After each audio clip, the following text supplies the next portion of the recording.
BA भाग द्वितीय महाकवि कालिदास प्रणीत अभिज्ञान शाकुंतलम का चतुर्थ अंक में कण्व ऋषि शकुंतला की विदाई के समय पर और उसके प्रस्थान काल पर महर्षि कर्ण तपोवन के समीपस्थ वृक्षों को संबोधित कर कहते हैं कि जो शकुंतला तुम्हें जल सिंचन के बाद ही स्वयं जलपान करती थी, जो पत्र पुष्पों को प्रिय अलंकरण मानती हुई भी स्नेह से आपके पत्ते पुष्प नहीं तोड़ती थी और जिसे तुम्हारे नवीन पुष्प निकलने पर उत्सव जैसा आनंद मिलता था, वही शकुंतला आज अपने पति गृह जा रही है। आप सब इसे जाने की अनुमति दें। पातुम न प्रथमम व्यवसति जलम युष्मास पीते सुया नादत्ते प्रिय मंडनापि भवताम स्नेहेन या पल्लवम आद्धेव कुसुम प्रसूति समये यस्याभवत् उत्सवः सेयं याति शकुंतला पतिगृहं सर्वे अनुज्ञायताम्। या अर्थात जो शकुंतला युष्मासु अपीतेषु आप लोगों के अपीत रहने पर आप लोगों को जल पिलाए बिना प्रथम पहले जलम पातुम जो नहीं पीती थी,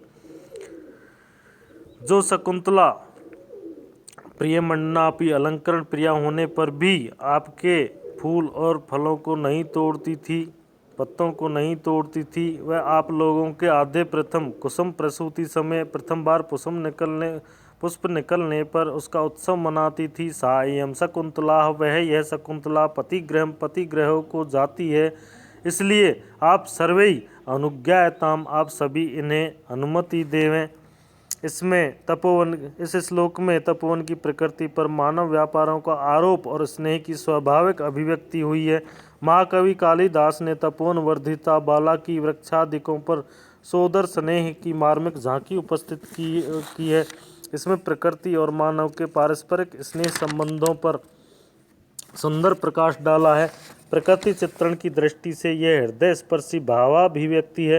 प्रस्तुत श्लोक चतुर्थ अंक के 4 सर्वोत्तम श्लोकों में से एक है। प्रस्तुत श्लोक में वृक्षों पर सजीव भातृ व्यवहार का आरोप किया गया है, अतः समासोक्ति अलंकार है।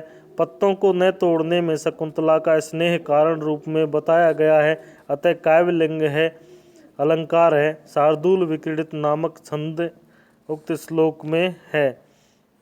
इसके बाद कोयल के शब्द श्रवण को सूचित करके महर्षि कण्व कहते हैं, हनुमत गमना शकुंतला तरुभिरियं वनवास बंधुभिः परभृत विरुतम कलम यथा प्रतिवचनी कृत में दृश्यम। अर्थात इयम शकुंतला इस शकुंतला को वनवास बंधु भी तरु भी तपोवन के बंधुभूत सहवासी वृक्षों के द्वारा अनुमत गमना प्रस्थान की अनुमति दे दी गई है, यथा क्योंकि कलम अस्पष्ट एवं मधुर परभृत विरुतम कोयल की ध्वनि को ए भी इन वृक्षों ने ईदृशम इस प्रकार से प्रतिवचनी कृतम अपना प्रत्युत्तर बतलाया है। इस शकुंतला को तपोवन के बंधुभूत सहवासी वृक्षों के द्वारा प्रस्थान की अनुमति दे दी गई है, क्योंकि अस्पष्ट एवं मधुर कोयल की ध्वनि को इन्होंने इस तरह अपना प्रत्युत्तर बतलाया, अर्थात कोयल के द्वारा कहलाया गया है कि आपको हम अनुमति देते हैं।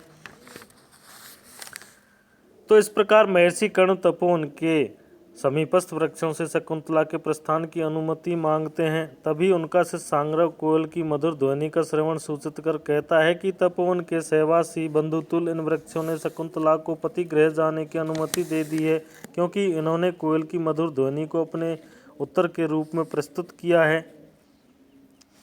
प्रस्तुत श्लोक में कोकिल ध्वनि को वृक्षों का प्रतिवचन मानकर उसे शकुंतला गमन में उपयोगी बतलाया गया है, इसलिए परिणाम अलंकार है। वनवास बंधु भी में रूपक अलंकार है तथा अन्यत्र वर्णावृत्ति से अनुप्रास भी है। प्रसाद गुण और वैदर्भी रीति है।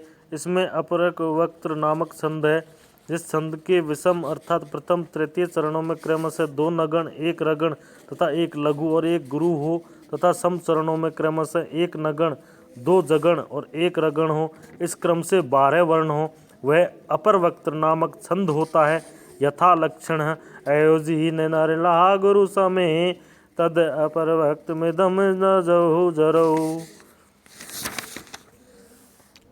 आकाश से ध्वनि आती है कि रम्यांतर कमल निहरिते सरोभि छाया द्रुमय निरतार्कमयुक्ताप भूयात कुशेष अर्जो मृदु रेणुरस्या शांतानुकूल पवनश्च शिवश्च पंथा। अर्थात कमलनियों के द्वारा श्यामल वर्ण वाले सरोवरों से जिसका मध्य भाग रमणीक हो गया है तथा छाया वाले वृक्षों द्वारा जिसमें सूर्य की किरणों का ताप रोक दिया गया है, ऐसा शकुंतला का पति गृह गमन का मार्ग कमलों के पराग के समान कोमल धूलि वाला और मंद तथा सुखद वायु वाला एवं कल्याणकारी बने। तो कोई वन देवता कह रहा है, जो आकाश में सुनाई पड़ रहा है, वह कहता है कि शकुंतला का पति गृह गमन मार्ग कमलनियों से हरित सरोवरों से मनोहर मध्य वाला छाया प्रधान वृक्षों से सूर्य की प्रखर किरणों के ताप को रोकने वाला कमल पराग के समान कोमल धूलि वाला और सुखद मंद वायु वाला बने। इस प्रकार शकुंतला का गमन मार्ग उसके लिए सुखदायी और मंगलकारी हो। चतुर्थ अंक में जो 4 सर्वश्रेष्ठ श्लोक माने गए हैं उनमें यह भी श्लोक सम्मिलित है। इसमें न केवल अचेतन पदार्थों से अपितु आकाशचारी वन देवता द्वारा भी मंगल कामना प्रकट की गई है। इससे ध्वनित हुआ है कि यद्यपि शकुंतला का भावी जीवन पथ अत्यंत कठिन है, कष्टमय है, तथापि अंत में उसका जीवन पथ कल्याणकारी बन जाएगा, उसके सभी विघ्न समाप्त हो जाएंगे। यह अनुमान नामक गर्भ संधि का अंग है। इस श्लोक में तुल्य योग्यता, परिकर, तद्गुण, उपमा, समुच्चय, काव्यलिंग और समालंकार, वृत्ति और श्रुति अनुप्रास अलंकार हैं। वसंत तिलका नामक छंद है। धन्यवाद। सभी विस्मय के साथ आकाशवाणी को सुनते हैं।